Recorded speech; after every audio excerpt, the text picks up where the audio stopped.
రాజేంద్ర గారికి నమస్కారం. ఈరోజు నాకు ఈ చాలా ముఖ్యమైన సభకి పిలిచారు.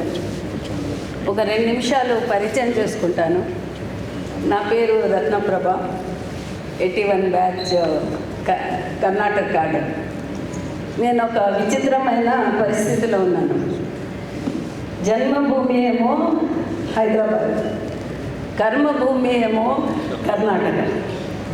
కర్ణాటకలో ఏమంటారంటే, మేడం హైదరాబాద్ కదా, ఇక్కడ ఎందుకు పనిచేస్తున్నారు, రిటైర్ అయినాక హైదరాబాద్లో చేయొచ్చు కదా అంటారు. ఇక్కడ పనిచేస్తే మీరు కర్ణాటక కదా, మీరు ఇక్కడ ఎందుకు చేస్తున్నారు అంటున్నా. So I mean very complex situation. కానీ నేనేమనుకుంటున్నా అంటే జన్మభూమి ముఖ్యం అనుకుంటున్నాను.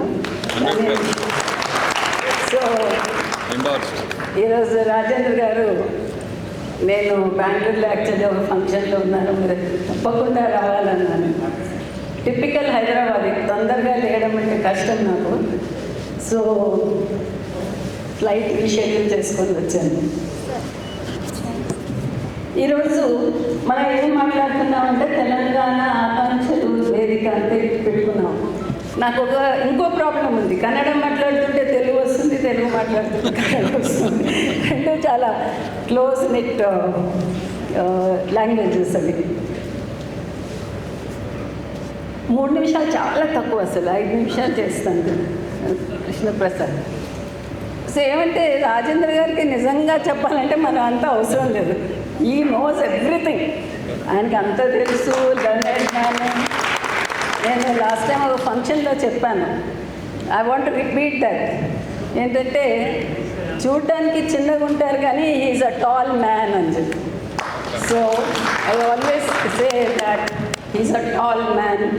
అన్నీ తెలుసు, కానీ అందరికీ తీసుకొని వెళ్ళాలని ఉద్దేశంతో మా అందరికీ పిలిచారు. And I think that is the first point. ఇప్పుడు మనం ఏంటంటే కృష్ణప్రసాద్ గారు చెప్పారు, మనము గవర్నమెంట్ గురించి మాట్లాడకూడదు, మనం ఏం చేయాలని. కానీ ఎందుకో గవర్నమెంట్ గురించి అందరూ అదే మాట్లాడుతున్నారు, ఇలా జరిగింది అలా జరిగింది అని. సో మనం ఏం చేయాలని మాట్లాడాలని నేను అనుకుంటున్నాను. 4-5 పాయింట్స్. ఎందుకంటే ఎలక్షన్ చైర్మన్ తమరు, ఎలక్షన్లో మనం ఏం చేయాలనేసి. So though it is not political, కొంచెం పొలిటికల్ మాట్లాడాలి అనుకుంటున్నాను నేను. మాట్లాడాల్సిందే, లేకపోతే it becomes a very vague meeting. ఒక్కటేంటంటే తెలంగాణ వచ్చినప్పుడు మీకు అందరికీ తెలుసు, సంబరాలు చాలా జరిగింది. నేను కూడా ఇక్కడే పనిచేస్తున్నాను. ఫార్చునేట్లీ అప్పుడు ఇంటర్స్టేట్ డెప్యుటేషన్లో ఉన్నాను. రాజశేఖర రెడ్డి గారు, చంద్రబాబు నాయుడు గారు ఉన్నప్పుడు, రాజశేఖర రెడ్డి గారు, దాని తర్వాత రోసయ్య గారు, కిరణ్ కుమార్ రెడ్డి గారు, వాళ్ళంతా ఉన్నప్పుడు ఇక్కడే డెప్యుటేషన్లో ఉన్నాను. అయితే నేను కూడా I was part of the celebrations and ఇది. సో ఇప్పుడు డిసప్పాయింట్మెంట్ అందరిలో ఉంది. కొత్త పార్టీ వచ్చింది అంటే మనం BJP, it's a new party. So ప్రజలు ఏంటంటే మా దగ్గర నుండి they expect something different and something new. మనం ఏం చేయగలుగుతాం అనేది ఈరోజు మనం డిస్కస్ చేయాలా. అందరూ కలిసి ఉండాలా, సమానంగా సమాజం ఉండాలంటే మనం ఏం చేయాలా. రాజేంద్ర గారు, నేను అది మీకు ఒక మనవి చేసుకుంటున్నాను. మనం అదే ప్లాన్ చేయాలి. ప్రజలకి ఈ పార్టీ వేరేగా ఏమి ఇవ్వగలుగుతుంది, ఏమి చూపగలుగుతుంది కంపేర్డ్ టు ఉండే పార్టీస్లో మనం ఏంటి డిఫరెంట్గా ఉన్నాము. మనం కలిసి అందరి కోసం ఈ పార్టీ అన్నప్పుడు అది చేసి చూపించాలి. అది ఎలా చేసి చూపిస్తారు, మీకు చాలా పెద్ద ఛాలెంజ్. అది అందరికీ తీసుకొని వెళ్ళాలి. బండిలో ప్యాసింజర్ ట్రైన్లో అందరికీ తోసుకొని మీరు తీసుకెళ్ళాలా. That is very important. First of all మహిళలకి తీసుకెళ్ళాలి. 50% పాపులేషన్ మహిళలు. ఇప్పుడు ఇక్కడ అన్నింటితో మనం 2-3 ఉన్నాము. అలా కాకుండా నెక్స్ట్ టైం అట్లీస్ట్ 20% మహిళలు ఉంటే ఏమవుతుందంటే ఈ పార్టీ మనకి ఎంకరేజ్ చేస్తుంది అనే ఫీలింగ్ వస్తుంది. నేను కర్ణాటకలో చూశాను, వేరే స్టేట్స్లోకి చూశాను, క్యాబినెట్లో ఒక్క లేడీ ఉంటుంది. దట్టు ఉమెన్ అండ్ చైల్డ్, మహిళా పిల్లలు. మన కర్ణాటకలో మహిళా ಮತ್ತು మక్కಳು అంటారు. అంటే పిల్లలు, మహిళలకు మాత్రం ఒక లేడీ మినిస్టర్, వేరే అంతా పోర్ట్ఫోలియోస్ ఉండవు.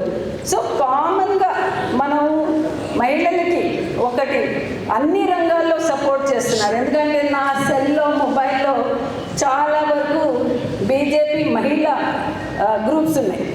నారీ శక్తి, స్త్రీ శక్తి, అది ఇదని చాలా గ్రూపులు ఉన్నాయి. కానీ వాళ్ళందరూ ఎవరు ఇక్కడ కనపట్లేదు. వాళ్ళు కూడా మనం కలిసినప్పుడు మనకి ఎవరు ఎంకరేజ్ చేయట్లేదు అంటున్నారు. సో వన్ థింగ్, అందరికీ ఎంకరేజ్ చేయాలంటే మహిళలకి మనం ఎంకరేజ్ చేయాలా. రెండోది, నేను ఇప్పుడే జస్ట్ స్టాటిస్టిక్స్ చూస్తున్నాను.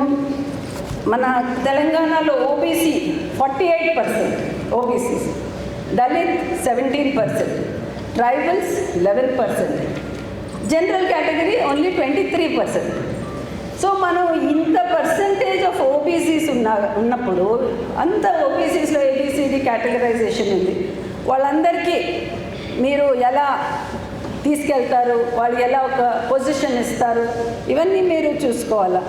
సెకండ్లీ, దళిత్స్ అన్నారు. ఎస్సీ, ఎస్టీ, ఎస్సీస్ గురించి ఫస్ట్ మాట్లాడతాను నేను. తెలంగాణలో హైయెస్ట్ పర్సంటేజ్ ఎస్సీస్ 17 అంటున్నారు, బట్ స్టాటిస్టిక్స్ కానీ 20% కూడా 20% పైన ఉన్నారు. So it's a very huge population of ఎస్సీస్. ఈ ఎస్సీస్లో మళ్ళీ మనకి కేటగరైజేషన్ కావాలని డిమాండ్ ఉంది. ఈ డిమాండ్ చాలా ఈజీగా క్లియర్ చేయవచ్చు.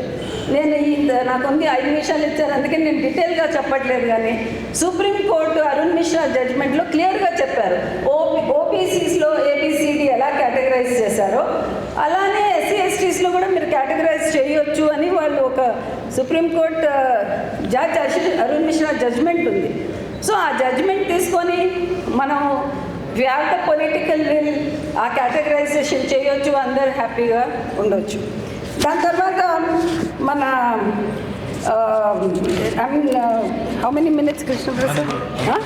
2 minutes, ఓకే. ఇక ఈ భూముల గురించి చెప్పారు.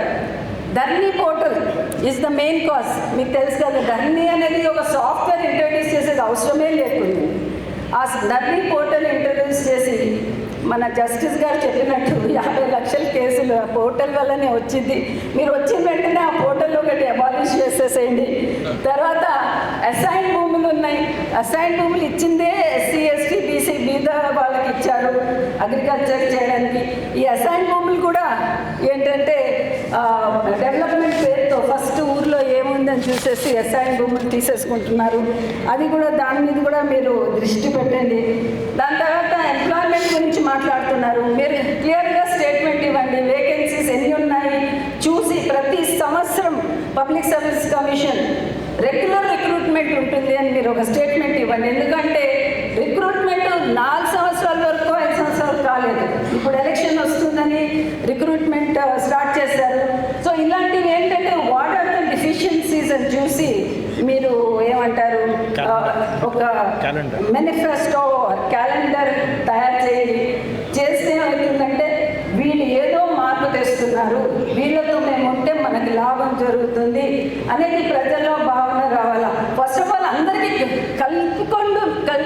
కల్పించుకుంటూ మీరు తీసుకెళ్తే మంచిదని నా సలహా రాజేంద్ర గారు. ఎందుకంటే బీజేపీ పార్టీ అంటే ఇట్స్ అ అర్బన్ పార్టీ అనే ఫీలింగ్ ఉంది. It is a feeling. కొన్ని రోజుల తర్వాత ఏమైంది, మోదీ గారు వచ్చినాక రూరల్ ఏరియాస్కి వెళ్ళాము. రూరల్ ఏరియాస్లో కూడా పబ్లిక్లో ఇంపాక్ట్ అయింది. కానీ అది ఇంకా ఇంపాక్ట్ కావాలంటే బీద వాళ్ళ కోసము ఈ పార్టీ అనే ఒక ఫీలింగ్ రావాలి. బీద వాళ్ళు మేము ఈ పార్టీకి ఓటేస్తే మాకేదో మేలు జరుగుతుంది, ఉండే ఎస్టాబ్లిష్డ్ ప్రాబ్లమ్స్ ఏమున్నాయి అవి రిజాల్వ్ అవుతుందనే ఒక ధైర్యం రావాలి. లాస్ట్ కర్ణాటకలో ఎలక్షన్ జరిగింది, అదొక ఎగ్జాంపుల్ మీకు ఇస్తున్నాను. కర్ణాటకలో బీజేపీ వాజ్ రూలింగ్ పార్టీ. అయితే ఏమని అయింది, కాంప్లసెన్సీ వచ్చేసింది. ప్రజలు మేము ఏం చేసినా మాకు ఓటేస్తారు అనే ఒక కాంప్లసెన్సీ వచ్చింది. కాంగ్రెస్ వాళ్ళు ఏం చేశారు, పంచ ప్రణాళిక అన్నారు. Only 5 which attracts the youth, women, farmers, then girl students and unemployed.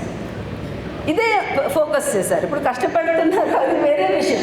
కానీ వాళ్ళు ఏంటంటే pulse of the people, what is the pulse, what people are wanting అనేది వాళ్ళు గేజ్ చేశారు. మనం గేజ్ చేయలేకపోయాం. సో ఇప్పుడు ఇంతమంది చెప్తున్నారు this is the problem, this is the problem, this is the problem అని మీకు వేరియస్ ప్రాబ్లమ్స్ వస్తున్నాయి. ఆ ప్రాబ్లమ్స్ మనం గ్రాస్ప్ చేసుకొని ఆ ప్రాబ్లమ్స్కి మీరు ఎలా రిజాల్వ్ చేస్తారు, ఇన్నోవేటివ్ ఎలా చేస్తారు అని మీరు ప్రజలకి చెప్పాలా.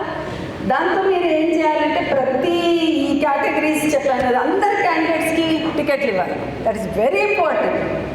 ఆల్ కమ్యూనిటీస్, ఆల్ సెక్షన్స్ అందరికీ మీరు టికెట్ ఇస్తే అందరూ ఈ పార్టీ మనది అనేది ఫీలింగ్ వస్తుంది. మీరు లిమిటెడ్ ఎవరెవరో sections of the people party ticket ఇస్తే దట్స్ రియల్లీ అంటే మనం సీరియస్గా ఈ పార్టీని బలపరచాలంటే ఒక మార్పు అనేది తీసుకురావాలి. ఆ మార్పు అనేది చాలా డ్రాస్టిక్ మార్పు ఉండాలి. ప్రజలు ఏంటంటే 75 years, నేను 43 years సర్వీస్ చేశాను, 13 మంది ముఖ్యమంత్రులతో పనిచేశాను. సో ఎన్నోసార్లు ముఖ్యమంత్రితో ఫైట్ కూడా చేశాను. రాజశేఖర రెడ్డి గారు ఇక్కడ ఉన్నప్పుడు ఇలా చేయాలి, అలా చేయాలి, IT parks all over, Warangal కానీ, కాకినాడ కానీ, తిరుపతి, విజయవాడ. ఇప్పుడు ఆంధ్ర సర్వైవ్ అవుతుందంటే అవన్నీ అప్పుడు స్టార్ట్ చేసిన ఇది.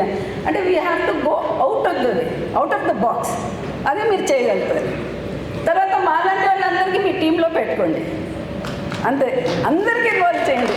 మేమేదో కర్ణాటక అని చెప్పి మాకు దూరంగా పెట్టొద్దు. Bihar, Telangana, Hyderabad, we are Indians. IAS officers అంటే ఆల్ ఇండియా సర్వీస్. మేము ఎక్కడ కావాలో అక్కడ పనిచేస్తాం. ఢిల్లీలో కూడా పనిచేశాను. నా సర్వీసెస్ మీకోసం ఉంది. మీరు చెప్పిన ఏమన్నా సలహాలు మీకు అన్నీ తెలుసు, మేమే చెప్పేది అవసరం లేదు, నేను ముందే చెప్తున్నాను. సో మేమందరం I have a very big team ఉన్నారు, అందరు వచ్చారు, ఇక్కడ కూర్చొని ఉన్నారు. మీరు మాకు ఏమన్నా ఒక రెస్పాన్సిబిలిటీ ఇస్తే తప్పకుండా మేము చేస్తామని. And I wish you all the luck, success. And మనం అందరం ఇక్కడ ఎవరెవరు కూర్చొని ఉన్నామో మనం కూడా ఒక మార్పు తీసుకురావాలనేది మాలో మనం ఒక ప్రామిస్ చేసుకోవాలి. ఐ థింక్ రామచంద్రుడు కొన్ని ఇష్యూస్ చెప్పారు, అంటే మైండ్ సెట్ చేంజ్ చేయాలని కానీ, లేకపోతే మన జస్టిస్ గారు ఇక్కడ వ్యవస్థలో ఏముందని చెప్పారు. కానీ అది మనం చేంజ్ చేయాలంటే మనలోనే మార్పు తెచ్చుకొని మనము ఒక కొత్త తెలంగాణ రూపించాలంటే మన అందరము మారి పార్టీ కోసము, ప్రజల కోసం పనిచేస్తారని